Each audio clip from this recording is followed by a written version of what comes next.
Continuamos con nuestra serie de la presencia y el poder de Dios. Hoy es la 5ª semana y lo que hemos estado viendo y estudiando por medio de esta serie es ver el deseo de Dios de habitar con su gente, el deseo de Dios de habitar en medio del hombre. Y hemos visto esto desde distintos momentos de la historia bíblica. Lo vimos desde el Edén, desde el jardín, cuando Dios, su presencia y su poder habitaban en medio del hombre completamente, plenamente.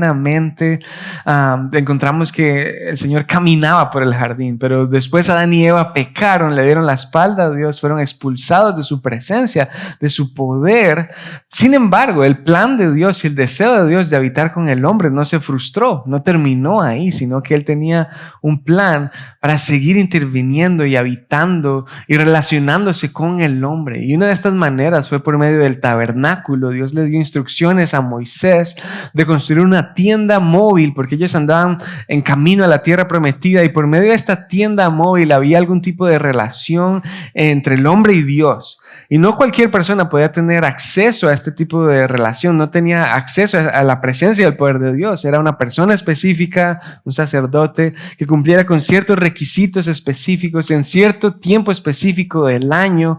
O sea que no era un acceso total, era limitado, pero al fin del día Dios seguía cumpliendo su plan de habitar en medio del hombre. Después de esto fue el templo, un lugar establecido en Jerusalén. Y finalmente la semana 2 estudiamos que Jesús, la persona de Jesús, la segunda persona de la Trinidad, es la presencia y el poder de Dios mismo encarnado en una persona. Por eso es Emmanuel, Dios con nosotros, Él habitando en medio nuestro.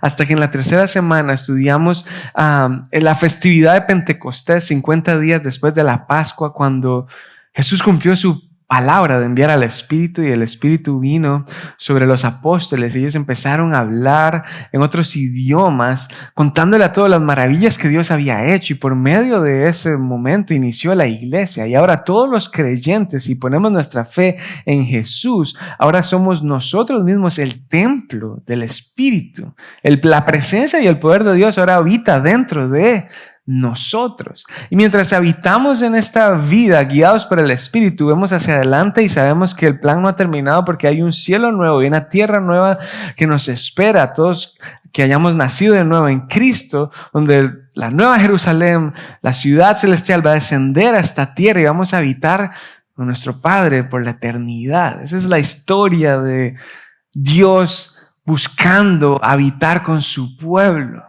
Y eso es lo que hemos estado meditando, eso es lo que hemos estado estudiando. Y ya vimos atrás qué fue lo que pasó antes en la historia, y ya tenemos una idea de qué es lo que nos espera en Cristo. De hecho, como iglesia terminamos la serie de Apocalipsis, que nos habla de esta esperanza, herencia segura que tenemos en Cristo. Pero sin embargo, en el aquí y el ahora, en este momento específico de la historia, aquí donde usted se encuentra, nosotros, los creyentes, tenemos acceso al poder y la presencia de Dios por medio de su Espíritu, por medio del Espíritu Santo. Y este es uno de los motivos por los cuales hemos desarrollado esta serie de enseñanzas, para que como iglesia seamos conscientes de lo que eso implica. ¡Wow! ¿Cómo es posible que este cuerpo débil, frágil, que se enferma, que está lleno de tentaciones, cómo puede ser posible que este cuerpo sea el templo del Dios viviente? El Espíritu Santo de Dios mora dentro de nosotros. Y hay dos cosas que son peligrosas. Por un lado, podemos subestimar esta idea, y eso es bien peligroso, que seamos una iglesia que cree que puede domesticar o controlar o predecir al Espíritu Santo. Y entonces nos podemos volver una iglesia muerta, una iglesia fría, que cree que todo se trata de nuestras fuerzas, que cree que todo se trata de lo que nosotros hacemos y que nosotros controlamos a Dios de alguna manera. Eso es peligroso. Pero por otro lado, el otro extremo es más bien sobre enfatizar manifestaciones del Espíritu y creer que el Espíritu solo obra si hay milagros sobrenaturales. Y el Espíritu sí puede hacer milagros sobrenaturales. Yo he sido testigo de Espíritu sanando personas. Pero el Espíritu no solo obra cuando eso pasa, Él está involucrado en cada momento de nuestras vidas. El aliento que respiramos es el Espíritu mismo sosteniendo nuestra alma. Donde sea que veamos, el Espíritu Santo está obrando, trabajando, involucrado en todo momento. Entonces, tanto la semana pasada como esta semana, lo que vamos a hacer es detenernos un momento y preguntarnos si eso es verdad, si el Espíritu de verdad mora dentro de nosotros porque he puesto mi fe en Cristo. Entonces, ¿cómo eso se ve en mi vida, en mi diario caminar? ¿Cuáles son algunas aplicaciones que deberían ser evidentes en mi vida si el Espíritu mora dentro de mí? Y para hacer esto, hoy vamos a estar en el libro de Romanos, la carta de Pablo a los Romanos. Puede ir buscándola. Vamos a estar en Romanos capítulo 8. Y desde este otro pasaje bíblico vamos a ver esta idea para que sigamos profundizando y para que sigamos teniendo este tiempo en el que nos preguntamos, wow, realmente soy consciente de que el Espíritu de Dios viviente mora dentro de mí. Vamos a empezar en Romanos versículo 1, y dice lo siguiente, Romanos capítulo 8, versículo 1.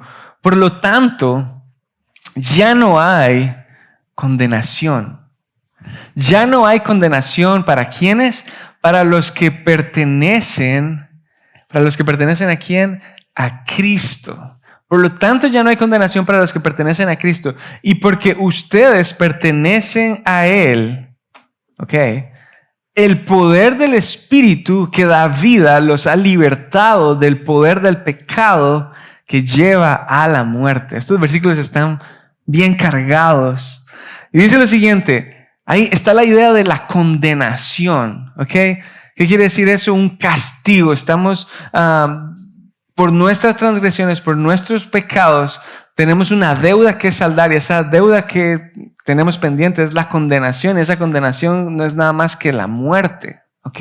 Entonces eso quiere decir que todos los que estamos aquí presentes, esta iglesia y cualquier iglesia del mundo está llena de personas que merecen ser condenadas. Está llena de personas. Si se tratase de tus méritos, tu pasado, tus decisiones, el único resultado, el único destino que te espera por tus méritos es la condenación. En mi propia vida, como ministro del Evangelio, como pastor ordenado, también soy un pecador. Si se tratase de mis méritos, el destino que me espera es la condenación eterna. Pero por medio de Cristo Jesús, por medio de su obra redentora en la cruz, ¿qué pasa ahora? Ya no hay condenación. Sí y solo sí pertenecemos a Él. Por medio de Cristo, si ponemos nuestra fe en Él, ahora pertenecemos a Él. Y entonces, ¿cuál es el resultado de eso? Que ya no hay condenación para nosotros. Somos libres de la condenación, que es la muerte misma. ¿Hasta ahí estamos bien? Pero el versículo no termina ahí. Dice que los que pertenecen a Cristo no tienen condenación, pero también dice, porque ustedes, los que pertenecen a Él, otra vez la idea de pertenecer a Él, ahora que el poder del Espíritu que da vida los ha libertado del poder del pecado que lleva a la muerte. O sea que por medio de Cristo somos justificados y liberados de la condenación, y entonces por medio del poder del Espíritu que ahora mora dentro de nosotros, somos liberados del poder del pecado. El Espíritu de Dios y Cristo Jesús mismo están obrando una misma dirección. Y los que pertenecemos a Cristo, entonces somos liberados de la condena, pero también entonces tenemos al Espíritu Santo morando dentro de nosotros que nos libera del poder, del dominio del pecado. En el versículo 3 lo que dice, la ley de Moisés no podía salvarnos, porque nuestra naturaleza pecaminosa es débil. Nuestra naturaleza pecaminosa es débil. Así que Dios hizo lo que la ley no podía hacer. ¿Y qué fue lo que hizo Dios? Dice ahí adelante, Él envió a su propio Hijo en un cuerpo como el de nosotros, el que nosotros los pecadores tenemos. Y en ese cuerpo, mediante la entrega de su Hijo, como sacrificio por nuestros pecados, Dios declaró el fin del dominio que el pecado tenía sobre nosotros. Por medio del sacrificio de Cristo, su sangre siendo derramada en ese madero, Dios declaró el fin del dominio, esa palabra dominio, que el pecado tenía sobre nosotros. Versículo 4, lo hizo para que se cumpliera totalmente la exigencia justa de la ley a favor de nosotros. Hay una coma ahí, ¿qué dice después? Que ya no seguimos a nuestra naturaleza pecaminosa, los deseos de la carne, sino que seguimos ¿a quién? Seguimos al Espíritu. Ok, entonces Dios hizo lo que la ley no pudo hacer. ¿Qué era lo que la ley no podía hacer? Liberarnos del poder del pecado, liberarnos del dominio del pecado. Dios nos liberó del dominio del pecado. Y la ley no podía hacer eso, nosotros éramos incapaces de hacer tal cosa. ¿Cómo hizo Dios eso? Bueno, con un sacrificio, enviando a su propio Hijo. Y ese sacrificio funge como la paga por nuestros pecados. O sea que el sacrificio de Cristo cancela la deuda de nuestra condena. O sea que nuestro pecado exigía una condena que Jesús pagó por su muerte, y por eso el versículo anterior dice, ahora que nosotros pertenecemos a Cristo, ya no hay condena para nosotros porque Él la cargó sobre sus hombros. ¿Y cuál era esa condena? La muerte. Entonces, valga la redundancia, Jesús murió nuestra muerte. Él llevó la condena que nos esperaba, el castigo que nos esperaba, el destino que nos esperaba, lo cargó sobre sus hombros, y de esa manera cumplió la exigencia total de la ley. O sea, Dios no se saltó la ley, Dios no ignoró el pecado, Dios no minimizó el pecado, sino que pagó por nuestro pecado Él mismo con su sangre. Y eso como resultado dio el fin del dominio del pecado en nuestras vidas. ¿Qué quiere decir eso? Que nosotros entonces, al ser libres del dominio que el pecado tenía en nuestras vidas, ya no seguimos al pecado, ya no seguimos la naturaleza pecaminosa, ya no somos controlados o esclavos del pecado, sino que dice al final del versículo 4, nosotros ahora seguimos al Espíritu.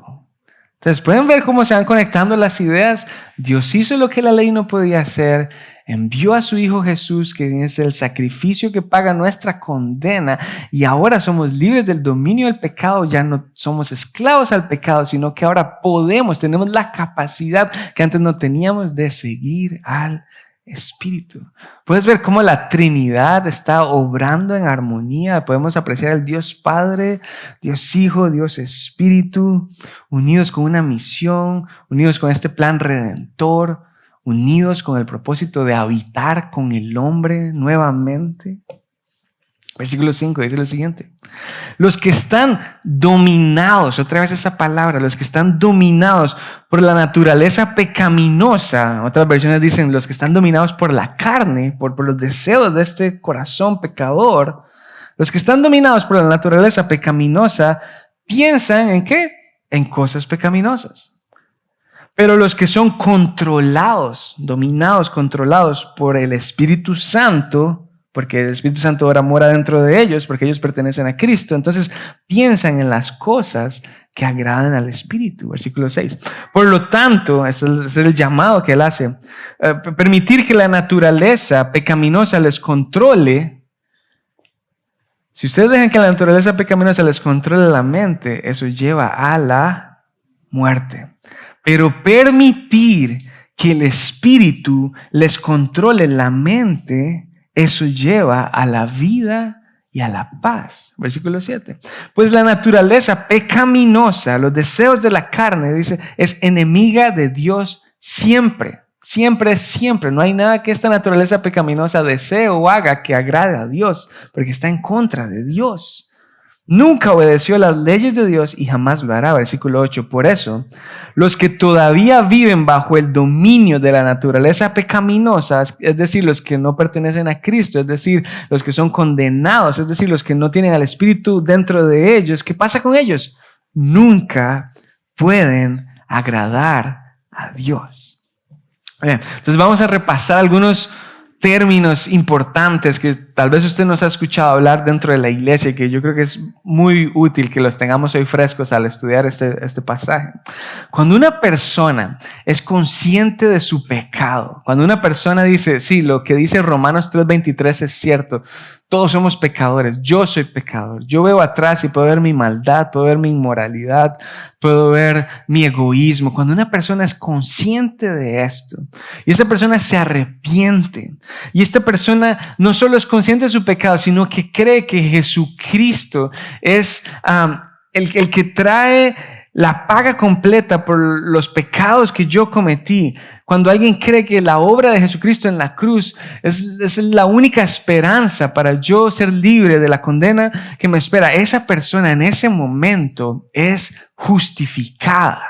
Es el proceso de justificación. Cuando soy consciente de mi pecado, me arrepiento y creo que Jesús es el camino, el único camino. Entonces soy justificado por gracia. En ese momento los pecados son perdonados. Ahora ya no hay estatus de esclavo, sino que tengo estatus de hijo de Dios. Esa persona nace de nuevo y esa persona recibe al Espíritu Santo. Eso sucede cuando una persona cree, cuando una persona es justificada por gracia. Entonces, ¿qué implicación tiene esto? Cuando alguien es justificado porque cree en Jesús, consciente de su pecado, entonces esa persona, basado en lo que acabamos de leer, ya no vive bajo el dominio del pecado. Es decir, ya no es esclava al pecado. Es decir, ya no es controlada por el pecado. Es decir, ahora puede decir no. ¿Pueden ver eso? El Espíritu da poder que lo libera del dominio del pecado. Sin embargo, aunque esa es una realidad para todos los creyentes, seguimos viviendo en un cuerpo influenciado por una naturaleza pecaminosa.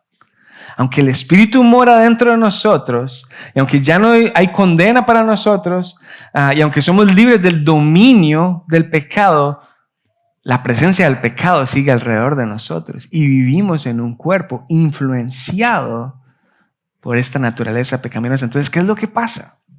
Que hay una guerra interna. Hay una batalla, una guerra interna dentro de nosotros, una guerra de dos naturalezas. ¿Y qué es lo que busca controlar esta naturaleza pecaminosa? Dice que quiere buscar controlar nuestra mente. Si ustedes pusieron atención, dice, los que piensan en las cosas, tal cosa, hacen tal cosa.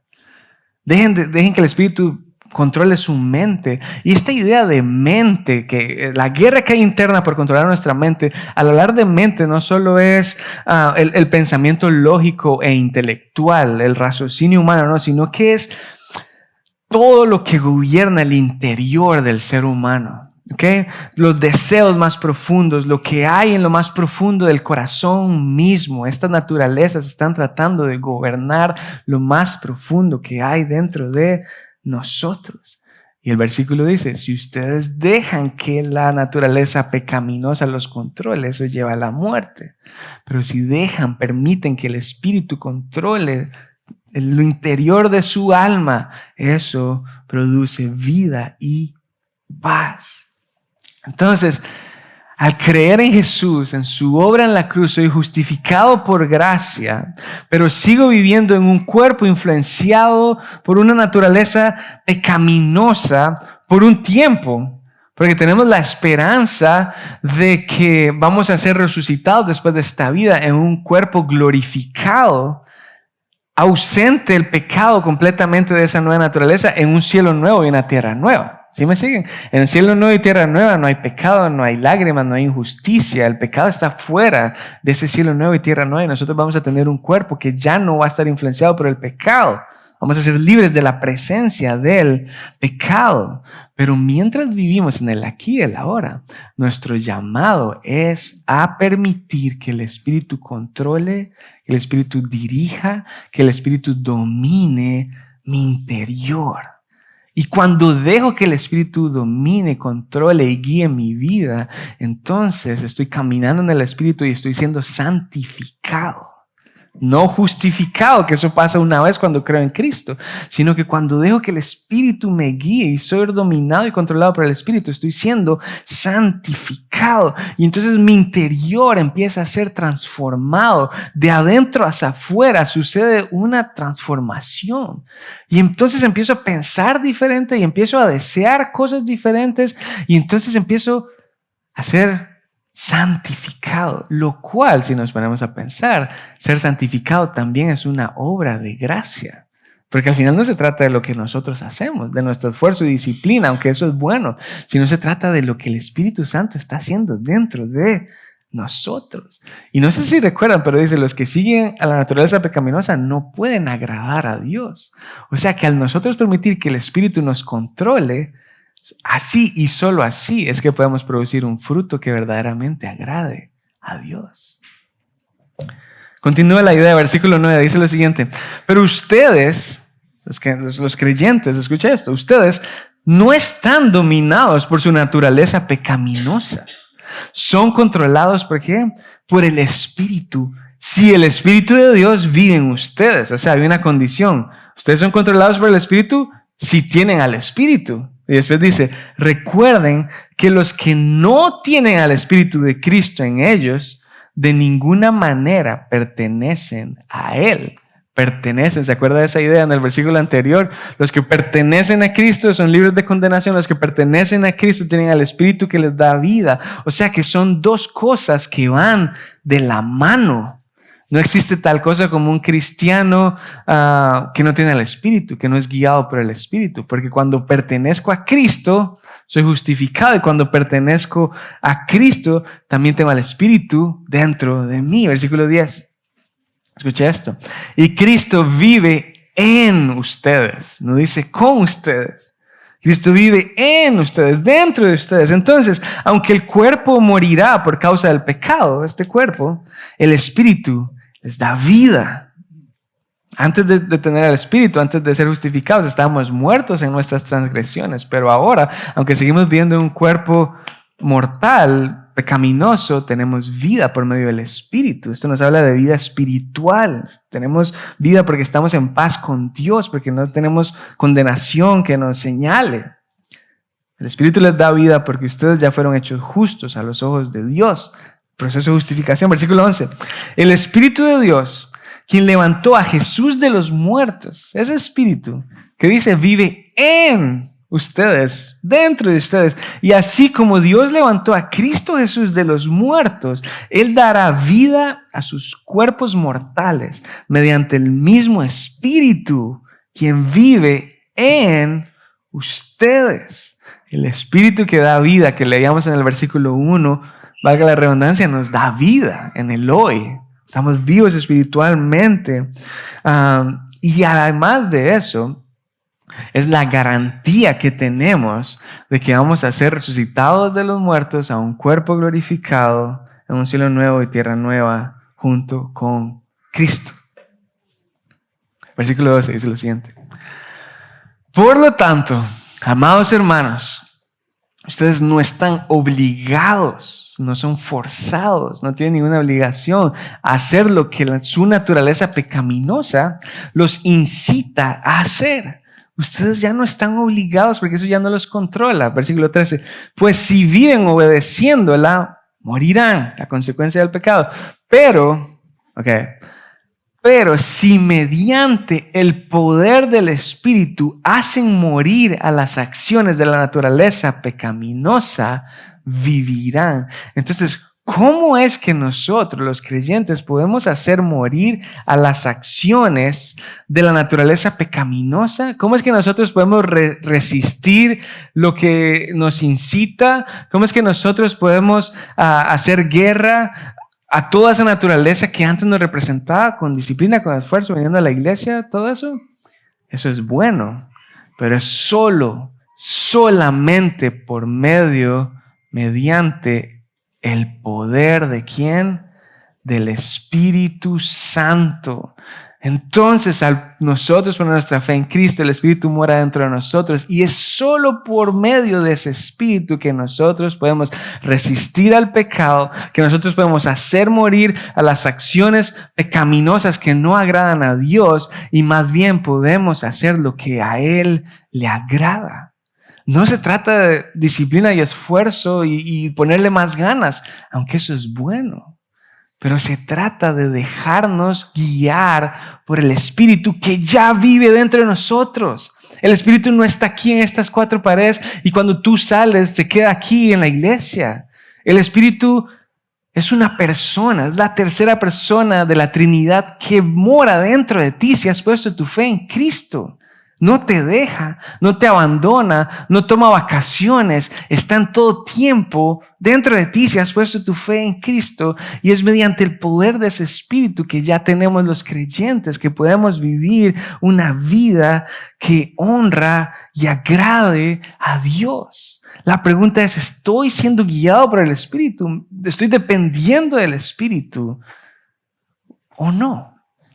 Cuando pienso en todo lo que hemos estado hablando, el versículo 14 dice lo siguiente, nos lo deja aún más claro. Dice así, pues todos los que son guiados por el Espíritu son hijos de Dios. Si tú eres hijo de Dios por medio de la fe en Cristo, tienes al Espíritu. No existe tal cosa como un cristiano que crea en Jesús y no tenga el Espíritu. Son cosas que van de la mano. Cuando somos justificados por gracia, también somos santificados por su Espíritu obrando dentro de nosotros. Cuando pensamos en todo esto, creo que todos los que somos visuales, tal vez esto nos ayude como a digerir un poco más las ideas. Vivíamos en una naturaleza pecaminosa, en la cual seguíamos los deseos de la carne, en la cual éramos esclavos a todos los deseos intrínsecos de nuestro corazón pecaminoso, toda la suciedad, toda la perversión, toda la ambición, todo el egoísmo. Vivíamos para mí, no nos importaba nada más. Y el resultado de eso era que éramos esclavos al pecado, no podíamos decirle que no, y todo eso lleva a la muerte.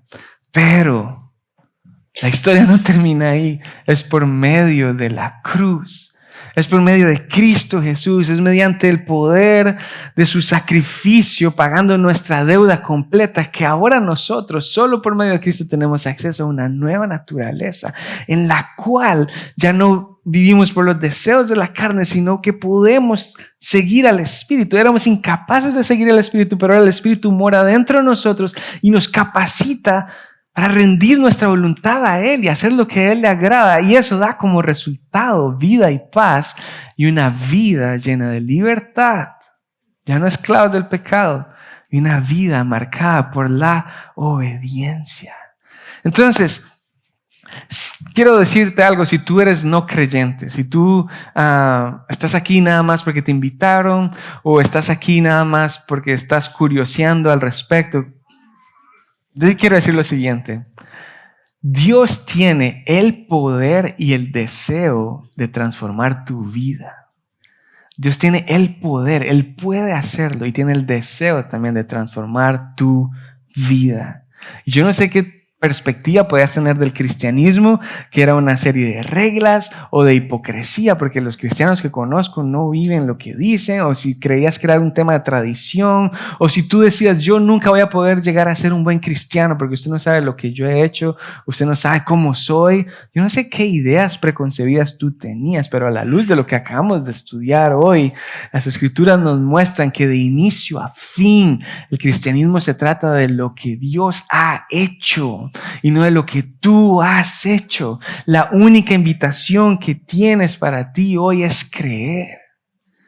Es creer, y el mismo Dios que puede justificarte y pagar tu condena es el mismo Dios que puede transformarte y puedes llegar a ser la persona que ni tus remotos sueños podías llegar a imaginar que podías convertirte, no por tu esfuerzo, no por la capacidad de algún pastor de lavarte el cerebro, no, sino por la obra del Espíritu, el poder y la presencia de Dios obrando en tu interior, cambiando tu manera de pensar, cambiando tu manera de ver la vida.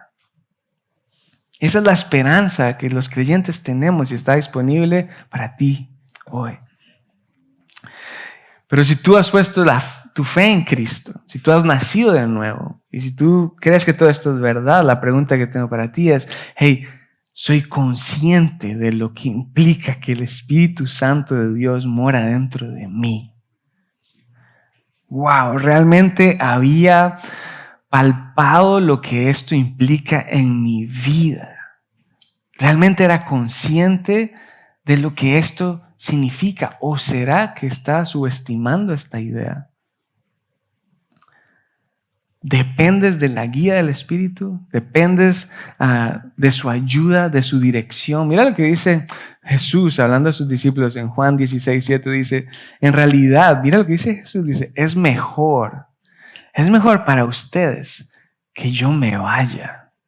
Es mejor que yo me vaya, porque si no me fuera, el abogado defensor, que es el Espíritu Santo, el intercesor, el ayudador, el paracletos, no vendría. Jesús le está diciendo a sus discípulos, es mejor que yo me vaya para que ustedes tengan la guía del Espíritu morando dentro de ustedes. En cambio, si me voy, entonces se lo enviaré a ustedes. Entonces, creyentes, yo soy consciente del poder de Dios que mora dentro de mí. La tercera persona de la Trinidad mora dentro de mí, guiando mi vida, y aún así a veces no dejo que sea Él el que dirija mi pensamiento, sino que dejo que sean mis propios deseos. Y hagamos esto un poco más práctico, aterricémoslo un poco a nuestro día a día. Hoy presentamos y oramos por algunas familias con bebés pequeños y yo sé que aquí en el cuarto vemos varios en esa tarea hoy en día. Yo te quiero preguntar, en el trajín y en el ajetreo diario con niños, ¿tú dependes del Espíritu? ¿Tú le pides al Espíritu que te dé paciencia? ¿Tú le pides al Espíritu que te dé amor? ¿Tú le pides al Espíritu que te dé dominio propio? O a veces creemos, y yo me quiero incluir, a veces creemos que eso es demasiado cotidiano para involucrar al Espíritu. No, el Espíritu debe estar ocupado en cosas más serias, cómo disciplinar a mi hijo, o cómo corregirlo, o cómo acostarlo a dormir. Eso es demasiado trivial o cotidiano para el Espíritu. El Espíritu mora dentro de ti, está contigo en todo momento. Nada es demasiado trivial para Él. Eres el templo del Espíritu mismo.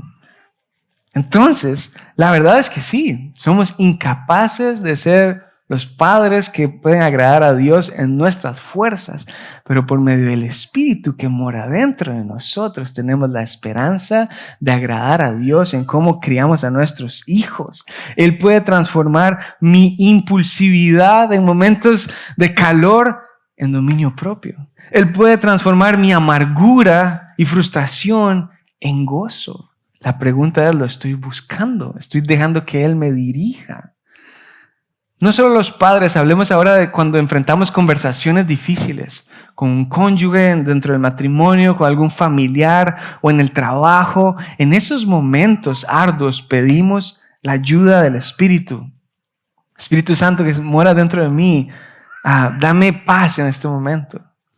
Permite que mi vida represente una vida amable, marcada por la amabilidad. ¿O crees de nuevo que el Espíritu se queda fuera de esas conversaciones? O a veces tú piensas, no, yo soy así, grosero, impulsivo, y así soy y me tienen que aguantar así. El Espíritu mismo, el abogado defensor, el ayudador que mora dentro de ti, Él puede transformar tu odio y resentimiento en amor. Él puede transformar tu temor y angustia en paz. Él puede transformar tu agresividad en un corazón amable. Cuando enfrentamos noticias inesperadas, una enfermedad, ¿Qué hacemos? ¿Pedimos la ayuda del Espíritu o empezamos a buscar en Google qué significa, cuál es el tratamiento, qué es lo que hace? Cuando nos despiden del trabajo, estamos teniendo una situación financiera difícil, ¿pedimos al Espíritu que nos consuele, que nos dé paz? ¿O empezamos a victimizarnos, nos paralizamos, empezamos a arreglar las cosas en nuestras propias fuerzas? Voy a trabajar más, voy a hacer esto, voy a hacer lo otro, que nada de eso está mal. Pero estamos olvidando que tenemos al poder y la presencia de Dios morando dentro de nosotros. Él puede transformar nuestro miedo en paz. Él puede transformar nuestro afán por los temas migratorios, por la inseguridad de nuestros países. Él puede transformar esa incertidumbre y ese afán en confianza y en paz. Yo creo que muchas veces tomamos a la ligera el hecho de que el Espíritu del Dios viviente more dentro de nosotros. Escucha esto, el mismo Espíritu que estuvo presente en la creación de todo el universo mora dentro de ti. El mismo Espíritu que habló por medio de los profetas. El mismo Espíritu que habló por medio de Isaías, de Jeremías, que habló por medio de Moisés al pueblo de Israel. El mismo Espíritu que levantó a Cristo Jesús de los muertos. Es el mismo Espíritu que mora dentro de ti. ¿Cómo puede ser posible que yo quiera vivir una vida cristiana en mis fuerzas, en mis términos, con mi disciplina y no dependiendo del Espíritu que está conmigo en todo tiempo? Déjame terminar con esta imagen. Estaba hablando al respecto de esta enseñanza con mi amigo Tom, que de hecho está aquí. Y hablábamos de un velero. Yo en lo personal nunca me he montado en uno. Si usted se ha montado en uno, después me cuenta cómo es. Pero un velero es dirigido no por el esfuerzo humano, sino por el viento que impulsa y lo mueve hacia adelante. De la misma manera, todo creyente debe vivir una vida de santidad impulsada por la obra del Espíritu en su interior. Había puesto a pensar en esto. Esto es muy diferente a un barco de remos, ¿verdad? Un bote que uno tiene que remar y que todo se basa en mi fuerza, en mi esfuerzo, en mi constancia. Esto no es nada de eso. Esto se trata más bien de alinearnos a la fuerza y dirección del viento. En este momento, eso es lo que nosotros tenemos que hacer. Soltar las riendas de nuestra vida. Dejar de llevarnos por lo que esta naturaleza pecaminosa pide y desea y darle el dominio, el control al Espíritu Santo que mora dentro de nosotros para que transforme nuestro interior y nos dé la valentía para seguirle a Él. Este es un llamado para que como iglesia y como creyentes seamos sensibles a lo que el Espíritu está haciendo en nosotros, a través de nosotros, en nuestra familia, en nuestra comunidad, y que entonces así seamos llenos del Espíritu. Y llenos del Espíritu no es un tema de cantidad, porque es una persona, sino es un tema de soltar y dejar que Él nos guíe. No es un tema de cantidad, es un tema de caminar y depender de Él, de su dirección y de su poder, la presencia y el poder del Dios mismo habitando en nuestro interior. Oremos juntos. Padre, te doy gracias por estas 5 semanas en las que nos has recordado tu plan perfecto de habitar y morar en medio del hombre. Pese a nuestro pecado, tú has sido fiel. Y tenías un plan perfecto. Y ese plan perfecto incluía enviar a tu Hijo Jesús como un sacrificio que saldara nuestra cuenta. Como un sacrificio que llevara sobre sus hombros la condena que nosotros merecíamos. Y ahora nosotros, por medio de la fe en Él, podemos ser justificados. Y tener la certeza de que ya nada nos señala, porque hemos sido cubiertos por tu sangre. Pero tu plan no terminaba ahí, sino que en tu plan perfecto habías designado enviar a tu Espíritu a morar dentro de este cuerpo. En tu plan perfecto no nos abandonaste, sino que Tu presencia, tu poder está dentro de nosotros, está en nosotros. Y Padre, con eso en mente te pedimos perdón. Porque muchas veces queremos ser guiados por nuestros deseos, ser guiados por lo que el mundo propone y no someternos a la dirección del Espíritu. Te queremos pedir perdón por a veces remar con tanta fuerza en direcciones incorrectas, en lugar de darle rienda suelta a tu espíritu y ser ese velero que se mueve en tu dirección y para tu gloria. Señor, te pido que tanto en nuestras vidas como en esta iglesia seamos marcados por depender y caminar en el poder y la presencia de Dios, que es el Espíritu mismo morando dentro de nosotros. Te amamos y ahora queremos adorarte. En el nombre de Jesús oramos. Amén.